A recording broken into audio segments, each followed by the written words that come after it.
यो सरकारलाई जुनसुकै तरिकाबाट भए पनि टिपेर मिल्काउनुपर्छ। ओलीको भनाई पाकिस्तानमा यात्रुवाहक रेल र मालवाहक रेल एक आपसमा ठोक्किएर भएको दुर्घटनामा 29 जना घाइते। 13 वर्षीय बालिकामाथि सामूहिक बलात्कार गर्ने 4 जना पक्राउ। राष्ट्रिय जनावर गाईको चित्र अङ्कित मेडालियन सिक्का सार्वजनिक। चाडपर्व लक्षित आयात यस वर्ष पनि बढेर निर्यात समेत खुम्चियो। 2 महिनामा करिब 42 करोडको सिमेन्ट निर्यात। आन्तरिक माग बढ्न सकेन। असोज 10 देखि जाउलाखेलमा जुत्ता चप्पल मेला 50% सम्म छुट। गृहमन्त्रीलाई रवि लामिछानेको प्रश्न। पार्टीको दबाव थेग्न नसक्नु भएको हो। कप्तान रोहित पौडेल भन्छन् सरकारको पुरस्कार हात लागेको छैन। कालीकोटमा एक महिलाको शंकास्पद मृत्यु। के थियो त घटना? संसदमा पेश गरिएको शिक्षा विधेयक सच्याउनुपर्छ। महामन्त्री थापाको भनाई। बालेन र सुनिता विरुद्धको आन्दोलनमा फुटपाथ व्यवसायीको एकैबद्धता। चिनिया राष्ट्रपति शीसँगको वार्तापछि उत्साहित छु। प्रधानमन्त्री प्रचण्डको भनाई। जातको आधारमा भोट हाल्ने चलन हट्नु राम्रो हो। सभापति देउबा र मकवानपुर गढीमा भयो भारी वर्षा। बाढीबाट बस्न चेतावनी जारी लगायतका आज दिनभरका केही महत्त्वपूर्ण ब्रेकिङ न्युजको साथमा हामी उपस्थित भएका छौं। दर्शकवृन्द नमस्कार अनि हार्दिक स्वागत छ। तपाईहरु यति बेला इन्फो खबर मिडियाको न्युज अपडेट हेरिरहनु भएको छ। हामीलाई कुन ठाउँबाट कुन स्थानबाट यति बेला हेरिरहनु भएको छ तलको कमेन्ट बक्समा आफू रहेको स्थान कमेन्ट गर्नुहोला। पहिलो पटक हेर्दै हुनुहुन्छ भने फर्स्ट टाइम लेखेर कमेन्टमा जानकारी गराउनुहोला र रेगुलर हेर्नुहुन्छ भने रेगुलर लेखी जानकारी गराउनुहोला। दर्शकवृन्द पलपलको न्युज अपडेटका लागि हाम्रो च्यानललाई सब्स्क्राइब गरी सँगै आउने बेल आइकनलाई प्रेस गर्न पनि नबिर्सिनुहोला। अन्तिमसम्म भिडियो सामग्री हेरिसके पश्चात हाम्रो हौसला सुरु भिडियोमा एक लाइक गर्दै सक्दो शेयर गर्न पनि नबिर्सिनुहोला। नेकपा एमालेका अध्यक्ष केपी शर्मा ओलीले अहिलेको सरकारलाई हटाउनु पर्ने बताएका छन्। ओखलढुङ्गामा आइतबार गुरु लुइटेल स्मृति पार्क उद्घाटन गर्दै अध्यक्ष ओलीले सरकारले जनतालाई नहेरेको बताए। अहिलेको सरकार बसिरहनुहुन्छ तपाईहरु भन्नुस् त यस्तो सरकार राख्नुहुन्छ? ओलीले प्रश्न गरे। तपाई हामी नेपाली जनताले यो सरकार जुनसुकै तरिकाले भए पनि यसलाई टिपेर मिल्काउनु पर्ने अवस्था आइसक्यो। सरकारले जनता नहेरेको तर सुन हेरिरहेको ओलीको आरोप छ। यति नालायक जनता हेर्दैन सुनतिर हेर्छ ओलीले भने। ब्रेक सुदेखि इलेक्ट्रिकल भेपसम्म सुन आइरहेको ओलीको भनाइरहेको छ। बुढाबुढीले आशीर्वाद दिनुहुन्थ्यो माटो छुँदा अन्नै होस् ढुङ्गा छुँदा द्रव्य बनोस् भनेर। अहिले त जे छोयो त्यही सुन बन्छ। उनले भने माओवादी नेतृत्वको सरकार क्रान्तिकारी र परिवर्तनकारी सरकार। कस्तो भ्रष्टाचारी र तस्करी। दर्शकवृन्द तपाईलाई यो सरकार ठीक लाग्छ कि बेची? कृपया कमेन्ट गर्नुहोला। त्यस्तै बर्को समाचार। माओ काठमाडौँ महानगरपालिकाका मेयर बालेन र शाह र उपमेयर सुनिता डङ्गोल विरुद्धको आन्दोलनमा फुटपाथ व्यवसायीले एकैबद्धता जनाएका छन्। अभियन्ता यी लगायतले 6 दिनदेखि निरन्तर आन्दोलन गरिरहेका छन्। काठमाडौँ महानगरपालिका विरुद्ध चमेली समूह अभियान सुरु गर्ने केही स्वतन्त्र युवाहरू लगातार 6 दिनदेखि राष्ट्रिय सभागृह परिसरमा उभिएर विरोध प्रदर्शन गरिरहेका छन्। सुरु 77 घण्टा उभिने भनेका यीले आफ्नो मागप्रति मेयर शाहले कुनै वास्ता नगरेको भन्दै विरोध कार्यक्रमलाई 123 लम्ब्याएका छन्। विरोधमा उभिएकाहरूले विभिन्न नारा उल्लेखित प्लेकार्डहरू प्रदर्शन समेत गरिरहेका छन्। त्यस्तै बर्को समाचार। नेपालमा चाडपर्वलाई लक्षित गरी सबैभन्दा धेरै उपभोग्य वस्तु आयात हुने महिना भदौमा। यस आर्थिक वर्ष 2080-81 मा समेत ठूलो आयात नभएको सरकारी तथ्याङ्कले देखाएको छ। भन्सार विभागको तथ्याङ्क अनुसार यस वर्षको भदौमा 1 खर्ब 30 अर्ब रुपियाँ बराबरको मात्र वस्तु आयात भएको छ। यो अघिल्लो महिना साउनको तुलनामा 1 अर्ब रुपियाँ धेरै हो। अघिल्लो अब 2079-80 को भदौ महिनामा 1 खर्ब 42 अर्ब रुपियाँ आयात भएको थियो। भन्सार विभागका अनुसार यस आबको पहिलो 2 महिना साउन भदौमा कुल 2 खर्ब 59 अर्ब 74 करोड रुपियाँ बराबरको वस्तु आयात भएको छ। यो अघिल्लो आबको यसै अवधिको तुलनामा 5.06% कम हो। यो आबको पहिलो 2 महिनामा 2 खर्ब 73 अर्ब 59 करोड रुपियाँ बराबरको वस्तु आयात भएको थियो। आन्तरिक अर्थतन्त्रमा देखिएको सुस्तताका कारण उपभोक्तामा खर्च गर्ने आत्मविश्वास हर्किसकेको छैन। यसको असर अन्तर्राष्ट्रिय व्यापारमा समेत प्रत्यक्ष रूपमा देखिएको सरकारवालाले बताउँदै आएका छन्। त्यस्तै अर्को समाचार। गैर कानुनी ढङ्गले बेनिनको दक्षिणी पूर्वी आउमे क्षेत्रमा सञ्चालन गरिएको पेट्रोल भण्डार गृहमा आगो लाग्दा 1 जना शिशुसहित कम्तीमा 35 जनाको मृत्यु भएको छ। घटनामा परि 10 जना भन्दा बढी गम्भीर घाइते भएको सञ्चार माध्यमले जनाएका छन्। आन्तरिक तथा सार्वजनिक सुरक्षा मन्त्रालयले सञ्चार माध्यमलाई बताए अनुसार पेट्रोल भण्डार गरिएको स्थान वरपरका घर समेत जल्दा भौतिक क्षति पनि धेरै भएको छ। इन्धन सञ्चय गरिरहेको स्थानमा आगो लाग्दा ठूलो विस्फोटकको आवाज सुनिएको थियो। घटनाबारे जानकारी पाउने बित्तिकै बारुण यन्त्र प्रहरी र स्वास्थ्यकर्मीको टोली परिचालन भएको थियो। बेनिनमा तस्करी गरिएको पेट्रोल देशको पूर्वी छिमेक नाइजेरियाबाट आउने गरेको छ। नाइजेरिया अफ्रिकाको प्रमुख तेल उत्पादक देश हो जहाँ इन्धन धेरै सस्तो छ। त्यस्तै वर्गको समाचार राष्ट्रिय स्वतन्त्र पार्टीका सभापति सांसद रवि लामिछानेले सुन तस्करी प्रकरणमा सत्तारूढ दलका मानिसहरूमाथि गहिरो अनुसन्धान नभएको बताएका छन्। आइतबार प्रतिनिधि सभा अन्तर्गतको राज्य व्यवस्था तथा सुशासन समितिको बैठकमा बोल्दै सभापति लामिछानेले सुन तस्करी प्रकरणमा सत्तारूढ दलका मानिसहरूमाथि गहिरो अनुसन्धान नभएको बताएका हुन्। साथै उनले पार्टीको दबाव टेक्न नसकेको हो भन्दै गृहमन्त्री नारायण काजीलाई प्रश्न समेत गरे। प्रहरी केही गर्न चाहन्छ, राजनैतिक हस्तक्षेप भयो के भयो कुन्नी मिडिया ट्रायल गरेर सूचना लिक गर्ने बाध्यतामा पुगेको छ। त्यो कन्फिडेन्स गृहमन्त्रीज्यूले प्रहरीलाई दिन नसक्नु भएको हो कि उनले भने, अथवा पार्टीभित्रको दबाव तपाईँले थेक्न नसक्नु भएको हो, यो स्पष्ट पार्नु पर्यो। अनुसन्धानले सुनपानी छर्किने काम भएको महसुस भएको छ उनले भनेका छन्। त्यस्तै वर्गको समाचार नेपाल राष्ट्र बैंक टक्सार महाशाखाले सुन्धाराबाट बबरमहल स्थित नेपाल औषधि उद्योगको परिसरमा स्थानान्तरण भए पश्चात पुराना उपकरण मर्मत गरी मुद्रण सम्बन्धी कार्य आरम्भ गरेको छ। महाशाखाले आइतबारदेखि राष्ट्रिय जनावर गाईको चित्र अङ्कित मेडालियन सिक्काको बिक्री वितरण सुरु गरेको छ। महाशाखाको कार्यालयमा आयोजित संक्षिप्त कार्यक्रममा गभर्नर महाप्रसाद अधिकारीले उक्त सिक्का सार्वजनिक गरेका हुन्। महाशाखाले 10 ग्राम र 25 ग्रामका दुई किसिमका चाँदीका मेडालियन सिक्का बिक्री गरेको हो। 10 ग्राम सिक्काको रु 1600, 25 ग्राम 1600 र 25 ग्राम सिक्काको रु 4000 निर्धारण गरिएको छ। बैंकसँग मौजुदात रहेको चाँदीलाई लगाएर मेडालियन सिक्का चकमरी गरिएको टक्सार महाशाखाले जनाएको छ। दुवै सिक्कामा 949 टचको चाँदी प्रयोग गरिएको छ। दर उल्लेख नगरी निष्कासन गरिएको सिक्कालाई मेडालियन भनिन्छ। त्यस्तै वर्गको अनुसार कालीकोटमा एक युवतीको शङ्कास्पद मृत्यु भएको छ। जिल्लाको सामनी त्रिवेणी गाउँपालिका एक लुसा माइती घर भएकी 25 वर्षीय गीता कुमारी जैसी साईको शङ्कास्पद तरिकाले मृत्यु भएको हो। उनको खाडाचक्र नगरपालिका 1 मा झुन्डिएको अवस्थामा शव फेला परेको जिल्ला प्रहरी कार्यालय कालीकोटले हामीलाई जानकारी गराएको छ। कालीकोटका प्रहरी नायब उपरीक्षक डीएसपी अर्जुन केसीले आइतबार बिहान शौचालयको ढोकामा झुन्जिएको अवस्थामा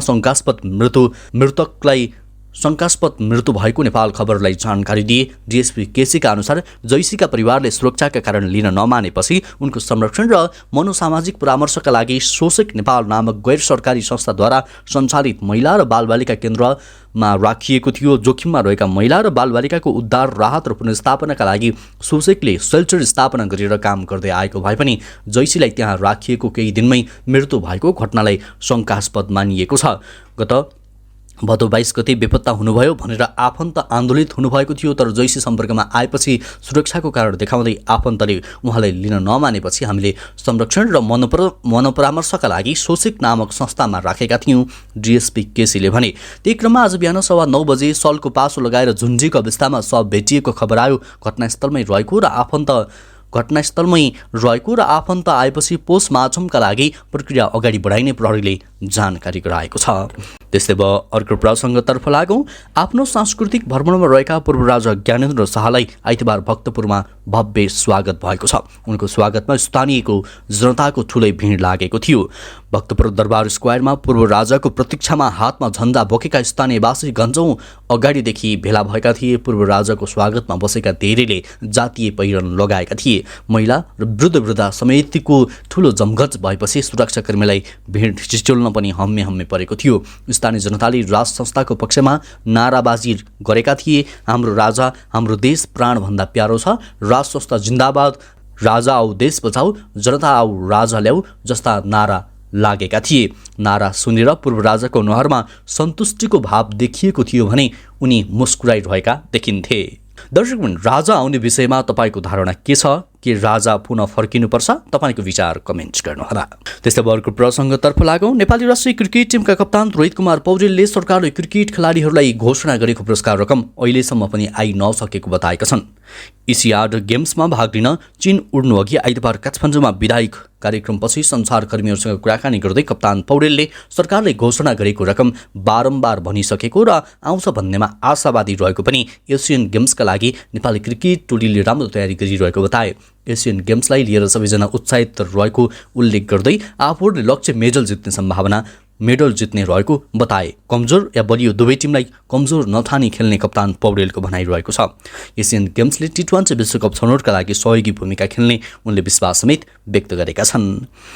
त्यस्तै वर्गको समाचार पश्चिम सुर्खेतकी एक बालिकामाथि बलात्कार गरेको र बलात्कार प्रयास गरेको आरोपमा प्रहरीले 4 जनालाई पक्राउ गरेको छ। पक्राउ पर्ने स्थानीय युवाहरू छन्। 13 वर्षीय बालिकालाई बलात्कार गर्ने 3 जना नाबालक छन्। महेन्द्र सार्की मात्रै 18 वर्ष पुगेका छन्। उनीमाथि भने बलात्कार प्रयासको आरोप छ। 3 जना नाबालकमाथि भने बलात्कारको आरोप छ।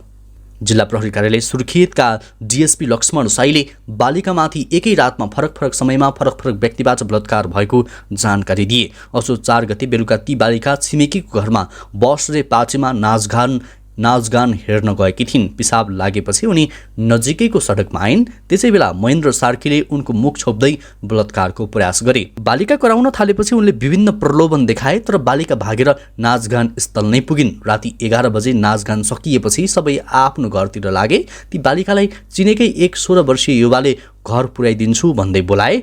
उनीहरू दुवैजना थिए। घर जाने क्रममा मध्य बाछो पुगेपछि उनीहरूले मुख छोपेर हातखुट्टा समात्दै साथीको घरमा लगेर बलात्कार गरेको प्रहरीले जनाएको छ।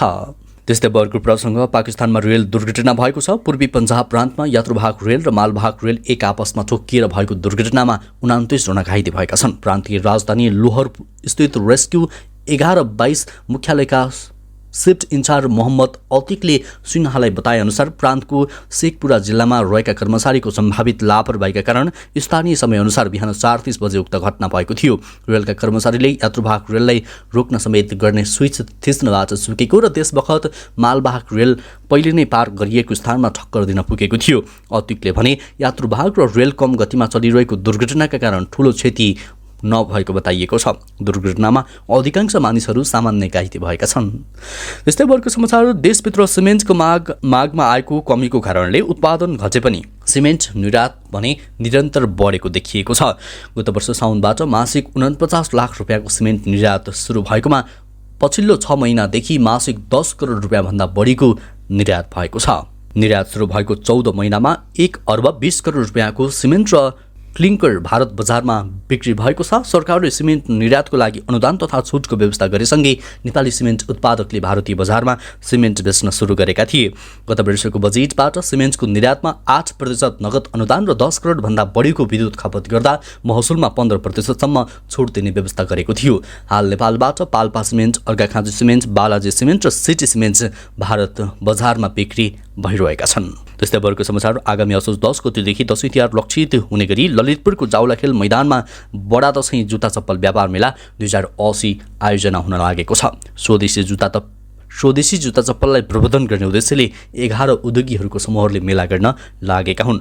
मेलामा चर्चित जुत्ता चप्पल उत्पादक company Royal Shoe, BF Deer Hill र उएफ Sport, Cross Road Shoes, First Walk Shoes, सिल, हाइलाइफ, केटीएम, डिजे सुज, त्यस्तै बेली सुज र कोसेली सुज गरी 11वटा कम्पनी तथा ब्रान्डहरूको सहभागिता रहने जनाइएको छ। असोज 10 गतेदेखि कार्तिक 3 गतेसम्म सञ्चालन हुने बेलामा सबैजसो ब्रान्डका जुत्ता तथा चप्पलको खरिदमा 50% सम्म छुट पाउने आयोजकले जनाएको छ। मेलामा 3000 भन्दा बढी मोडेल र डिजाइनका जुत्ताहरू उपलब्ध हुने जनाइएको छ। मेला प्रवेश निःशुल्क रहेको आयोजकले जानकारी पनि गराएको छ। त्यस्तै नेपाली कांग्रेसका महामन्त्री गगन कुमार थापाले संसदमा पेश गरिएको शिक्षा विधेयक सच्याउनु पर्ने बताएका छन्।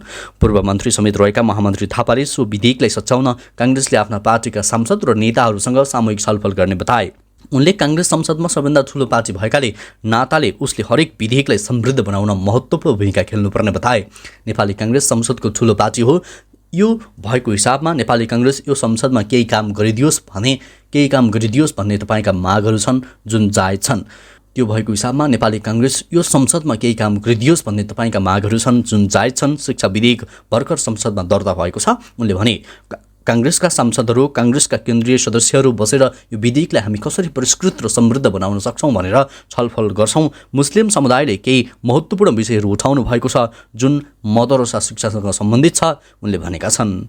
त्यस्तै अर्को प्रसङ्ग नेपाली कांग्रेसका सभापति एवं पूर्व प्रधानमन्त्री शेरबहादुर देउवाले जातको आधारमा भोट हाल्ने चलन हट्नु राम्रो रहेको बताएका छन्। आइतबार काठमाडौँमा आयोजित एक कार्यक्रमलाई सम्बोधन गर्दै उनले यस्तो बताएका हुन्। उनले व्यक्तिको आधारमा भोट हाल्ने चलन बढिरहेको र व्यक्तिहरूले विज्ञ, देशको सेवामा लाग्ने, देशको लागि सहयोग गर्ने डेडिकेटेड व्यक्ति छानेर भोट हाल्ने गरेको बताए। उनले जनताले जातिभन्दा पनि देशलाई सहयोग गर्ने गरिरहेको उनले बताए। मुस्लिम दाजुभाइहरूले एक भएर अघि बढ्यो भने मलाई विश्वास छ अवश्य नै कति साथीहरू चुनावमा मजाले जितेका छन्, धेरै साथीहरू चुनाव जितेका छन्, भोलि पनि जित्न सक्छन्। अहिले राम्रो कुरा के छ भने जातको आधारमा भोट हाल्ने भन्दा पनि व्यक्तिको आधारमा भोट हाल्ने चलन छ, अहिले मान्छेले बुझेका छन्। देउबाले भने हिजो अस्ति जातको कुरा भए पनि अब सबै हटिसकेको छ। जो विज्ञ छ, सेवा गर्छ, सहयोगी काम गर्छ, डेडिकेटेड भएर काम गर्छ, त्यसलाई भोट हाल्ने पद्धति बढेको छ। यो राम्रो कुरा हो। जनताले जातिभन्दा पनि देशलाई सहयोग गर्नुभएको उनले भनेका छन्। त्यस्तै त मकवानपुर गढी र त्यस्तै आसपासका क्षेत्रमा भारी वर्षा भएकाले उच्च क्षेत्रका बासिन्दालाई सतर्कता रहन बाढी पूर्वानुमान महाशाखाले आग्रह सुझाव दिएको छ। बाढी महाशाखाले आइतबार साँझ 6 बजे सूचना जारी गरी पछिल्लो 3 घण्टामा मकवानपुर गढी र आसपासका क्षेत्रमा भारी वर्षा मापन भएको जानकारी गराउँदै बाढीबाट बस्न सचेत गराएको हो। महाशाखाको सूचनामा भनिएको छ पछिल्लो 3 घण्टामा मकवानपुर गढी आसपासको क्षेत्रमा भारी वर्षा मापन भएको छ। सो क्षेत्र भई बहने समरी लगायतका ससाना खोलामा जलसतह बढ्ने हुँदा तटीय क्षेत्रहरूमा सतर्कता अपनाऊ उनले भनेका छन्। त्यसले त प्रधानमन्त्री पुष्पकमल दाहाल प्रचण्डले चिनिया राष्ट्रपति सी जिनपिङसँग हिजो भएको भेट र छलफलले आफू उत्साहित भएको बताएका छन्। चीन भ्रमणमा रहनुभएका प्रधानमन्त्री प्रचण्डले साँझ बेइजिङ स्थित नेपाली दूतावासमा आयोजित स्वागत समारोहलाई सम्बोधन गर्दै उक्त वार्ता निकै सौहार्दपूर्ण रहेको र यसले दुई देशबीचको सम्बन्धलाई थप उचाइमा पुर्याउने विश्वास लिएको बताउनु भएको छ। प्रधानमन्त्री दाहालले यसपटकको चीन भ्रमणको यो फरक विशिष्ट उपलब्धि भएको भन्दै राष्ट्रलाई चीनसँगको कुराकानीबाट विश्वासको थप वातावरण सृजना भएको महसुस मैले गरेको छु उहाँले भन्नुभएको छ। नेपाल र चीनबीचको सदियौं पुरानो सम्बन्धलाई यो भ्रमणले नयाँ आयाम थपेको भन्दै उनले सीसीसँगको वार्ताका क्रममा नेपालको पहिलो विकासका लागि सहयोग साथै नयाँ क्षेत्रहरूमा लगानीका विषयमा समेत कुराकानी भएको बताउनुभयो। समारोहमा प्रधानमन्त्री दाहालले नेपालको विकासका लागि सरकारको एकल प्रयास मात्र सम्भव नहुने भन्दै वर्तमान सरकारले निजी क्षेत्रसँगको सहकारीबाट अघि बढ्ने नीति लिएको बताउनु भएको छ। हवस् त दर्शकवृन्द, यो खबर सँगसँगै अहिलेलाई केही चर्चामा रहेका महत्त्वपूर्ण खबर अपडेटको श्रृङ्खला यति नै। पलपलको न्युज अपडेटका लागि हाम्रो च्यानललाई सब्स्क्राइब गर्दै भिडियोलाई लाइक गर्न नछुटाउनुहोला। नमस्कार। तपाईँको बाँकी पल उत्कृष्ट बनोस्।